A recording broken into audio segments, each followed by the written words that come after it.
안녕하세요, 이세영입니다. 이번 강의에서는 북한 정권이 노동자들에게 무엇을 원하였는지에 대해서 살펴보도록 하겠습니다. 지난 시간에 우리는 노동법령의 실시로 북한 노동자들의 일상생활에 많은 변화가 생겨난 것을 살펴보았습니다. 북한 정권은 노동법령을 통해서 노동자의 권리를 보장하는 것을 자신들의 의무로서 수행하는 만큼 노동자들도 증산의 의무를 성실히 수행하는 이른바 의무와 의무의 맞교환이라고 할 수 있는 쌍무적인 노동을 할 것을 원하였습니다. 오늘은 그에 대해 살펴보도록 하겠습니다. 북한 지도부는 당시에 노동자들이 진정한 민주주의적 해방을 찾아오는 모든 권리를 보장받는 동시에 새로운 민주주의적 노동관계를 건립하고 고상한 규율 밑에 민주조국 건설의 용사가 되어야 할 의무가 있다고 인식을 했습니다. 권리가 있는 만큼 의무가 있다는 것인데요. 구체적으로는 어떤 의무를 져야 됐을까요? 일단 북한은 1947년부터 계획경제를 도입하기 시작합니다. 1947년과 48년에는 시험적으로 일단 1년 단위의 인민경제계획을 실시합니다. 그리고 1949년에 들어서는 인민경제발전 2개년 계획을 시행하게 됩니다. 2개년 계획의 임무는 첫 번째로 전쟁 전의 공업생산 수준을 회복할 뿐만 아니라 그것을 넘어서기 위한 목적으로 생산의 성장 속도를 높일 것, 두 번째로는 산업의 편파성을 청산하여 자주적인 민족 경제의 토대를 축성할 것, 그 밖에도 남조선 경제를 단기간 내에 복구하기 위한 필요 조건을 준비한다든지 생활 필수품을 풍부하게 생산해서 인민들의 생활 수준을 제고시킬 것 등을 목표로 내걸게 됩니다. 산업 부문에 국한해서 보게 되면 1950년 총 생산액을 48년 대비 2배로 성장시키고 야금공업, 기계공업과 조선공업, 화학 방직공업 등을 발전시키고 탐광 및 굴진 사업을 추진하는 것을 중요한 목표로 내세웠습니다. 이처럼 1949년에 2개년 계획을 시행하면서 이와 동시에 북한에서는 증산경쟁운동을 본격적으로 실시하게 됩니다. 사회주의권 국가의 노동에서 가장 특징적인 것이 바로 이 증산경쟁운동을 실시한다는 것인데요. 증산경쟁운동은 일반적으로는 노동자의 애국심이나 이데올로기를 자극하여 목표를 달성하려고 하는 운동이라고 할 수 있습니다. 또는 그러한 운동을 통해 사회주의적인 노동관을 노동자, 개개인에게 내면화시키는 과정으로도 볼 수 있습니다. 하지만 이런 애국심이나 이데올로기와 같은 사상적인 측면보다도 증산경쟁운동이 성공하냐 실패하냐의 여부는 노동자 개개인의 기술 숙련도가 얼마나 향상되는가, 그리고 결정적으로 기계화를 통해서 노동 생산성을 높일 수 있느냐 여부에 달려 있었다는 점도 중요하다는 것을 지적하지 않을 수 없습니다. 여하튼 북한의 경우도 이미 1946년 2월 15일부터 노력영웅운동이나 생산경쟁운동을 전개할 것을 결정하였습니다. 그리고 증산경쟁운동에서 특출한 성과를 내는 이들을 당시에 모범노동자라고 부르게 되면서 사회적 칭송의 대상으로 삼았습니다. 1946년부터 시작된 증산경쟁운동은 1948년에 들어서는 기업이나 작업반, 그리고 개인 간의 경쟁 운동으로 보편화되고 49년도부터는 벼락치기로 생산을 끌어올리는 돌격대 방식의 경쟁 운동은 좀 피하고 매일매일 꾸준히 경쟁하는 개인 경쟁 운동을 새롭게 해보자 라든지 하는 식으로 생산의 파동 현상을 극복하기 위한 방법을 도입하기도 하였습니다.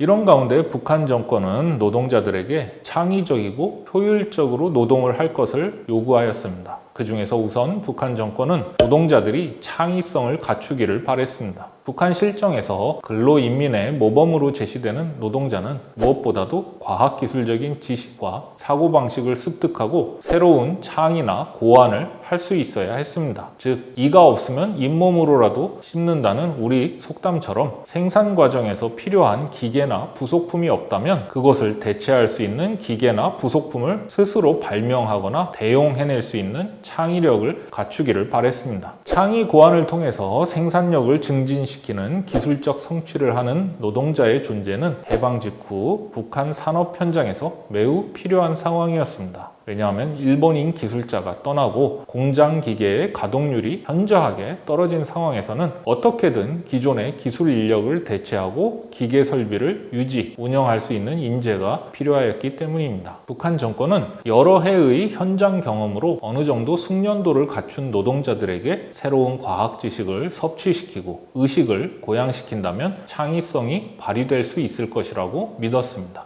북한 정권은 47년, 48년의 인민경제 계획 기간 동안 창의성을 갖춘 노동자들이 발명을 해낸 사례를 적극적으로 홍보했습니다. 그리고 이런 창의 고안 대부분이 전문적인 기술자가 아니라 현장의 노동자의 손으로 만들었다는 점을 특히 부각하였습니다. 예컨대 성진 제강소의 노동자들은 40종에 달하는 새로운 창안 제작품을 만들어내기도 하였습니다. 제강소의 기계 과장은 당시 북한에서 만들지 못했던 칠드롤 제작에 성공하였고, 또한 흥남지구의 인민공장 노동자는 유한 생산에 필요한 롤러 베어링을 창안하는 데 성공하기도 하였습니다. 이어서 북한 정권은 노동자들이 효율적으로 일하기를 원하였습니다. 이를 위해 1949년부터 시작된 2개년 계획 기간에 소비에트 테일러리즘이 강조되기 시작했습니다. 소비에트 테일러리즘이란 것은 1920년대 초반 소련에서 국가의 산업화와 생산성 향상을 위해 미국의 테일러가 창안한 과학적 관리법을 사회주의 체제에 맞게 수용하고 변용한 노동력 조직 방식입니다. 이것은 이후 1930년대의 스타하노프 운동으로 이어지게 됩니다. 북한도 1949년경부터 노동력의 합리적인 활용을 강조하면서 그 대표적 사례인 스타하노프 운동을 도입하고자 합니다. 그러면 왜 2개년 계획 시점에 소비에트 테일러리즘을 강조했을까요? 2개년 계획을 추진하는 가운데 북한에서는 산업화에 필요한 수요를 따라가지 못할 정도로 노동력 부족 현상이 심각해지고 있었습니다. 따라서 현실적으로 2개년 계획을 수행하려면 미숙련 노동자와 반숙련 노동자들을 위주로 공장을 운영할 수밖에 없는 현실이었죠. 노동 숙련도와 규율이 부족한 노동자들을 산업 현장에 투입하기 위해서는 소비에트 테일러리즘이 유용할 것이라는 판단이었습니다. 그리고 이 시기에 모범 노동자가 등장을 하게 됩니다. 증산경쟁운동에서 특출한 성과를 낸 이들을 당시에 모범 노동자로 불렀다는 것에 대해서는 앞에서 설명드린 바가 있습니다. 이 시기 모범 노동자들 중에서 제일 먼저 부각된 이는 김회일 노동자였습니다. 김회일은 1909년생으로 해방 이전에는 철도국 평북 정주기관구장이었고, 한국전쟁 이후에는 철도상, 교통상 등을 역임하는 등 일개 노동자에서 시작해서 북한 고위 관료로 출세한 인물입니다. 북한에서 그는 1946년부터 실시된 건국사상 총동원 운동 당시에 생산 돌격대 운동을 제안하여 유명해졌습니다. 1947년 1월 16일에 평북 정주지구 철도종업원 대회에서 기관사로서 채탄운동을 발기했던 김회일을 기념해서 김회일 채탄 돌격대를 조직하여 돌격운동을 강화한다는 결정서가 채택되었습니다. 북한 지도부는 이것을 김회일 운동이라고 부르면서 북한 전역에 광범위하게 전개할 것을 결정하였습니다. 이로써 김회일은 북한에서 최초로 증산경쟁운동을 상징하는 노동자가 되었습니다. 북한 지도부는 모범 노동자들이 산업 현장의 중심이 돼서 다른 노동자를 이끌면서 생산성을 높일 것을 기대했습니다. 특히 숙련 노동자가 부족했던 상황이기 때문에 모범 노동자들은 단지 혼자서 높은 성과를 거두는 게 아니라 자기보다 기능 수준이 낮은 동료 노동자들을 이끌어주는 역할을 하기를 기대했습니다. 최초에 나타난 모범 노동자들은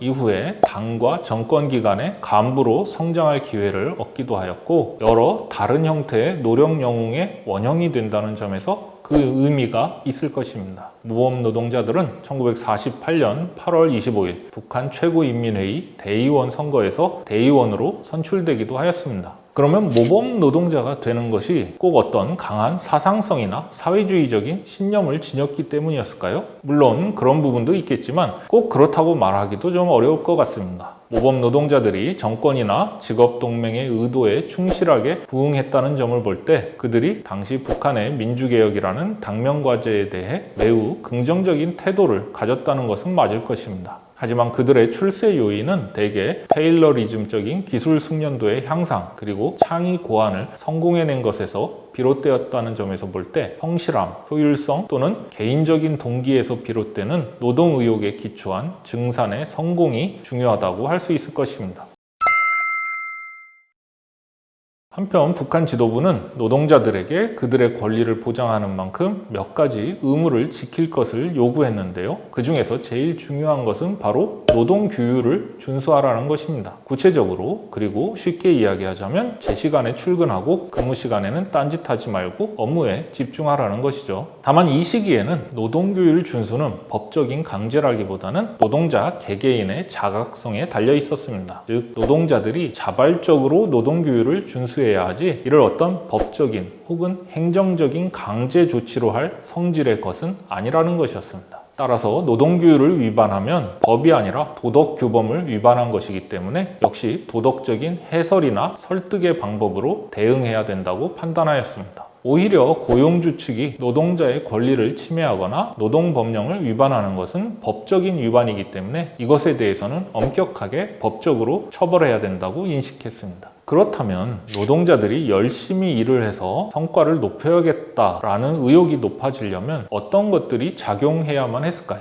우선 노동을 통해서 개인적인 성취감을 가질 수 있어야 한다는 것, 그리고 물질적으로 보다 윤택해질 수 있다는 점은 노동 의욕을 자극할 것이었습니다. 특히 이 시기 노동자의 다수는 일제하에서도 노동을 한 이들이었기 때문에 일제강점기와는 달라진 생활 조건이나 현실에 대해서 보다 실감을 할 수 있었을 것입니다. 또한 이 시기에는 오랜 일제의 치하에서 벗어나 스스로 새로운 국가나 체제를 건설할 수 있다는 데서 오는 열정이 존재한 시기이기도 하였습니다. 일제에게 빼앗겼던 것을 다시 찾았다는 감격은 특히 파괴된 공장이나 탄광 복구 건설에서 적극성을 끌어내는데 크게 작용할 수 있었습니다. 한편으로는 일제하에서 조선인 노동자에게 금지되어 있던 고급 직업을 가질 수 있게 됐다는 점도 노동의욕 고취의 긍정적인 측면이었습니다. 그 결과 노동자들은 해방 이후 사회 변화 속에서 일제강점기보다 더 나은 삶의 가능성을 보았고 또한 그만한 열정과 헌신을 기울였습니다. 소련 측 자료에서도 북한 노동자들의 충성심과 높은 정치 참여 의식이 북한 권력 형성과 개혁 조치에 유리하게 작용한다고 분석하기도 하였습니다. 다만 마지막으로 짚어야 할 부분은 이 시기 노동자들은 자신들이 받는 여러 대가를 노동자로서 응당 누렸어야 할 권리의 회복이라고 보기보다는